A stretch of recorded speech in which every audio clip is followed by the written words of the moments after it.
So I figured I'd do a little overview of another one of my previous projects. I've done a short of this gun. I just kind of dumping some rounds through it, kind of a goofy short, but I figured I'd talk about it.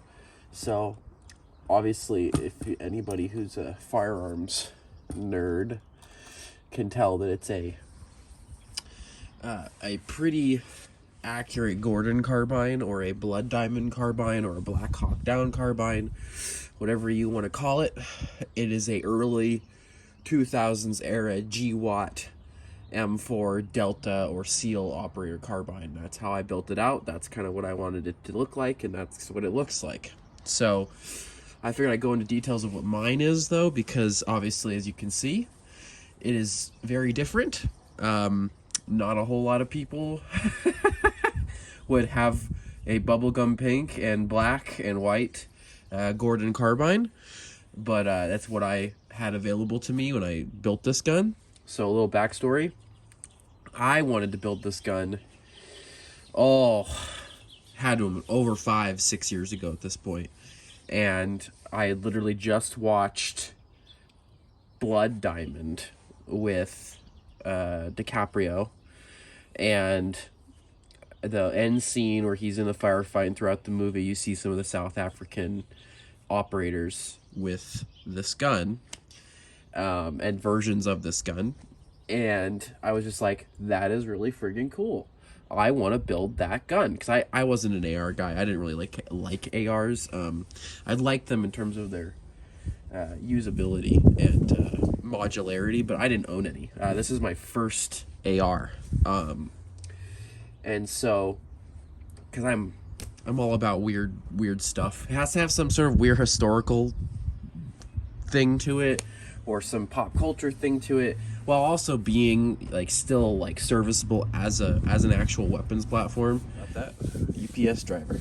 So what I was saying is, I like all my stuff to have some real world applicable usage. So even though this is 20 years out of date for all of the tactical guys, it's still usable. It's got a light, it's got an optic, it's a carbine, it's it's a 16-inch carbine, so it's still got some tactical uses. Obviously it's bubblegum friggin' pink, so I'll splice in some photos I found with a voiceover. So this was a trend back in the 2000s.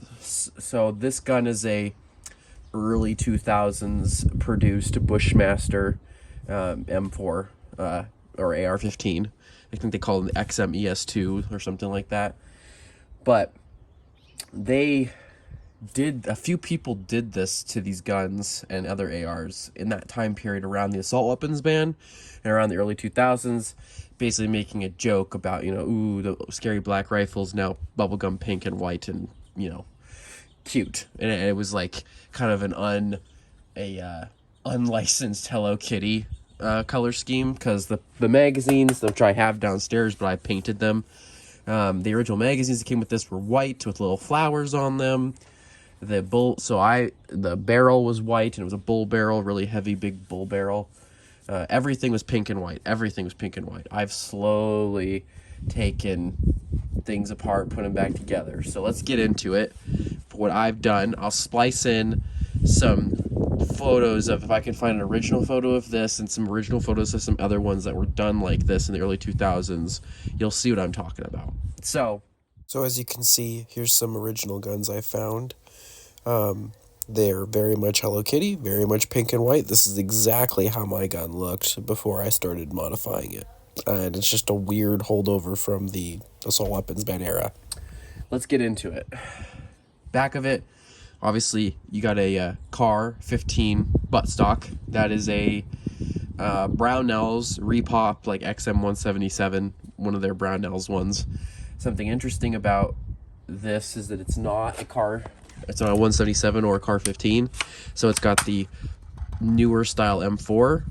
So when you lock it into the shortest possible thing, the tube comes out past the stock. So I can go about that long before I have the tube come at the end of it. And obviously it's 4-position, collapsible Car 15 stock. Or 2-position. I think that's a 2-position actually. But anyway, so there's that. And then you walk up and we have an original Colt made 1960s, 1970s M16A1 pistol grip on it. Obviously, this is a newer M4 from the early 2000s, so it's got the A2 rear sight assembly with the the notches and all of the adjustment up here for that rear sight assembly. It's Bushmaster, so it's got a Bushmaster BCG. It's got it's Bushmaster everything. It's got, you know, standard Bushmaster GI, you know, U.S. military stuff. Nothing's fancy about this thing. It's just a workhorse. Who knows how many rounds have been put through it? I mean, it's over 20 years old at this point. I have a whole bunch of I run all sorts of mags through this thing, but I got a whole bunch of the steel mags. And then obviously we have the Picatinny, clamped Picatinny thing that goes inside of the carry handle that also has the cuts in it, so you can still use your iron sights, which is pretty nice. And then on top we have a real old school original Aimpoint Comp ML2. This is like ML2. This is as old as the gun. Found it on eBay. It is beat to shit. It came off of probably some GWAT era, you know, M4 or you know, M16A4 or A3 or whatever from that GWAT era. Some flat top 20-inch long Marine Corps M4, but it is, you know, it's got the original little flip up caps that protect it from crap. It is a Comp ML2. It is old school for red dot technology. It's basically an Aimpoint Patrol. If you want to buy a Patrol optic, it's the same damn optic. I mean, it's Comp ML5 now they're up, or Comp M5. I don't remember what the newest M4 or the newest Aimpoints are called, but it's the same optic for the last 30 years that they've been making. And that one is 20-something years old, still functions perfectly fine. It's got a really weird battery, like this weird stubby little short battery, but I can still find them, so it's fine. It works. Then moving up, we've got the skinny handguards. You got the old school skinny handguards. Those are actually the original handguards. You can see they're pink underneath. I just painted them black, and then obviously me using the gun, I've rubbed paint off. All of the scuffing and like all the shit that you see back here, it's like beat the crap out of this pink finish. That was me trying to remove the finish when I first got this gun. I had no idea why it was painted pink. I bought it secondhand from a cop. That's actually funny. And he was like, yeah, my wife, she'd rather have a $400 purse than this. So I actually bought this gun. And again, if I can find an original photo of it, I'll throw it in here. I bought this gun for $400. And it was $400 because, as I said, I wanted to build this 5 or 6 years ago, which was a long time before anyone wanted to clone any of this old tactical stuff from the GWAT era.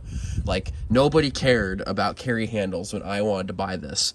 So this was $400, right, because it was pink. But if you wanted a black one, you could get all the old Bushmaster carry handles or the Delton carry handles, all the old carry handles, the Stags, all those. They were like $600-700 for a black one. I just found one that was pink since they sold it for $400 because who wants a pink AR-15? So I just bought it out of convenience, not really knowing what it was. I like the semi-historical American firearms nonsense around why it was painted pink and white. So moving up, it's got that car, you know, that skinny car 15 handguard. We have an FN. It actually came off of a Scar Light. This is an FN A2 grip that I chopped the crap out of, and I took it down real low, mounted it to this bottom handguard, and made it into a vert grip for the front of this.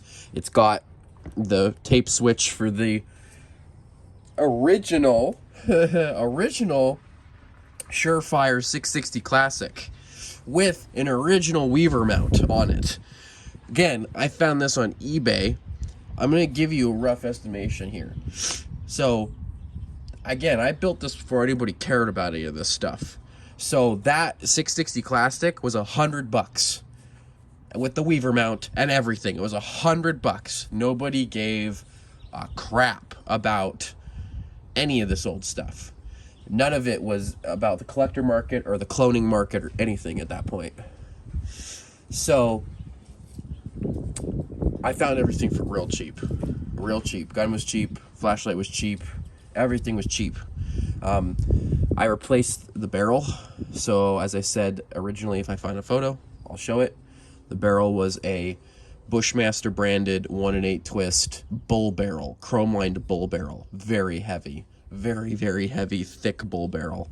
And it just had an A2 bird cage in the front. I found on again, before anybody cared about any of this, I found online a backstock website with a whole bunch of old components for sale. And I actually found an original Bushmaster chrome-lined M4 barrel. So that's what's on this. And it's got the cuts for the M203. It's an actual M4 barrel that I found used secondhand. So I just swapped the barrels, and I got probably a pound or a pound and a half of savings off the front of this thing from taking out that bull barrel. You can see that I've modified the Weaver mount here on the top. So I didn't cut up or grind on the metal plate of the original Weaver mount. I still have that in a box somewhere. But this little plate right here was just a Chinese knockoff that I could grind on, because Delta guys, they originally mounted them straight through the front sight tower. So the front gas block. So that's what I'd done. So it is mounted through the front gas block, and it works great. You have to tighten it up every now and again, but you could throw some Loctite on there if you wanted to. The tape switch assembly here for that light, which still works as well. Let me see if you can see it on my hand. That 660 is great. It's not a fancy new light. I mean, it's 25, 30 years old. I can upgrade the old lights and old stuff like that with some new LED bulbs and like conversion kits, which I might do at some point.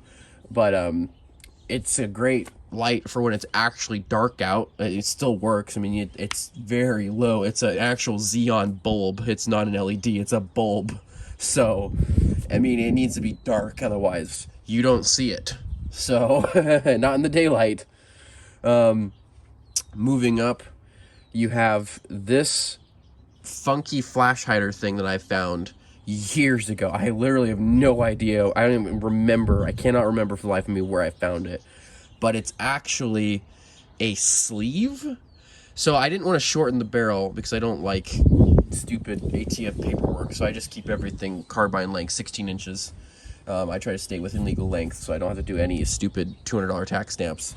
And basically, this thing was it's a sleeve. So it's threaded all the way up here. Oh, this doesn't. So it's threaded all the way up here. And then it slides down over the barrel all the way back here. So it's threaded up here and it slides all the way down. So all of this is just metal on, like, it's just a slid down over it. It's a really funky thing. I don't really know what they used it for, like why anybody would make it, but they did. I found it. I was like, oh, okay. So it gives it the XM177 aesthetic without shortening the barrel, because obviously the XM177s and like the carbines from like Black Hawk Down and Blood Diamond, they're short barrels, like they're 14-inch barrels or shorter, and they're pinned with that crazy front assembly. So I just cheated basically and got the same aesthetic look without having to do any of that extra work. So anyway, obviously it's got the old school loops right here. All the metal's been taken off of this so that there's no jangling sounds. It's all leather bootlaces. And then this is another vintage 70s era canteen sling, which I'm a fan of. I really like the canteen slings. This funny little bauble right here, I found it. It's like an earring or a necklace thing. I found it in a yard when I was cleaning up a yard. And I just thought, that's funny. I'm going to throw it on this. So that's what I did. So that's why it's on there. I think it fits the aesthetic of the gun. And then, yeah. So it's super goofy because it's obviously pink and white. But Pink, white, and black. So it has a couple monikers. I think the monikers are pretty hilarious. So a few of them are the Bubblegum Warrior. I've had the moniker given to this by some guys I know.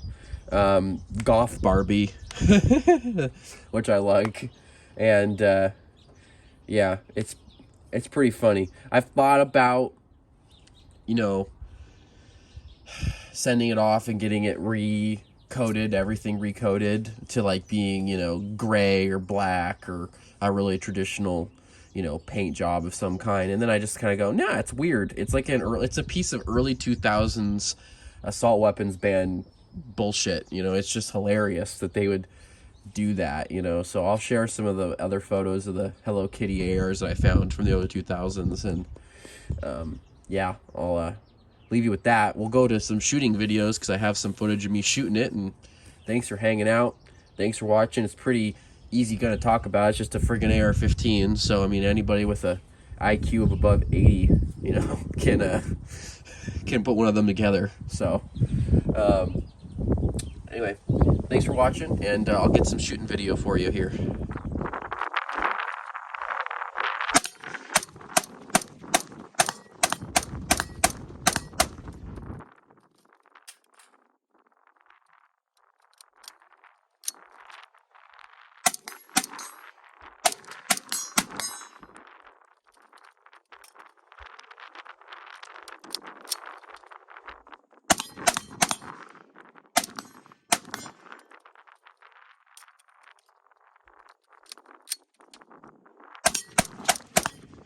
One thing I always forget about this gun, sight over bore, sight over bore.